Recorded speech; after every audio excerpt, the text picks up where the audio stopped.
Thank you sir for achievement dream come true. சாரோட கிளாஸில் வந்து நான் வந்து குரூப் 1 கிளாஸும் குரூப் 2 கிளாஸும் மார்னிங் அண்ட் ஈவினிங் அட்டன் பண்ணேன். 4 hours 5 hours படிப்பேன், இன்க்ளூடிங் கிளாஸ் ஹவர்ஸ் சேர்த்து தான். சார் சொல்கிற மாதிரி அன்னன்னைக்கு போர்ஷன்ஸை அப்பப்போ படிச்சிருவேன்.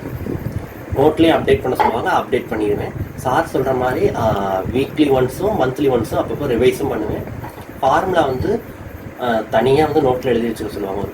நோட்டோட பின்னாடி எழுதி அதை நம்ம எக்ஸாமுக்கு ஒரு 2-3 hours முன்னாடி பார்த்தோம்னா யூஸ்ஃபுல்லாக இருக்கும். அதே மாதிரி அண்டர்லைன் பண்ண சொல்லுவாங்க, ஹைலைட் பண்ண சொல்லுவாங்க பாயிண்ட்ஸை. கிளாஸ்லேயும் சரி அதை ஹைலைட் பண்ணிவிட்டு நம்ம வந்து எக்ஸாமுக்கு அதையும் ஒரு 2-3 hours முன்னாடி பார்த்தோம்னா ரொம்ப யூஸ்ஃபுல்லாக இருக்கும். நம்ம எது இம்பார்ட்டன்ட் பாயிண்ட்ஸோ அதெல்லாம் அண்டர்லைன் பண்ணி வச்சிருந்தோம்னா நம்ம எதையும் மறக்க மாட்டோம். எக்ஸாம் டயத்தில் எது முக்கியமோ அந்த பாயிண்ட்ஸை நம்ம வந்து ஈஸியாக எழுத முடியும் எக்ஸாம் டயத்தில்.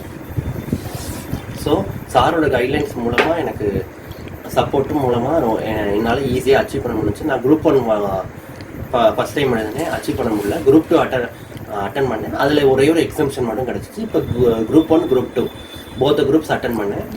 7 papers எழுதினேன். அதனால எனக்கு 3 எக்ஸம்ஷன்ஸ் கிடச்சிச்சு.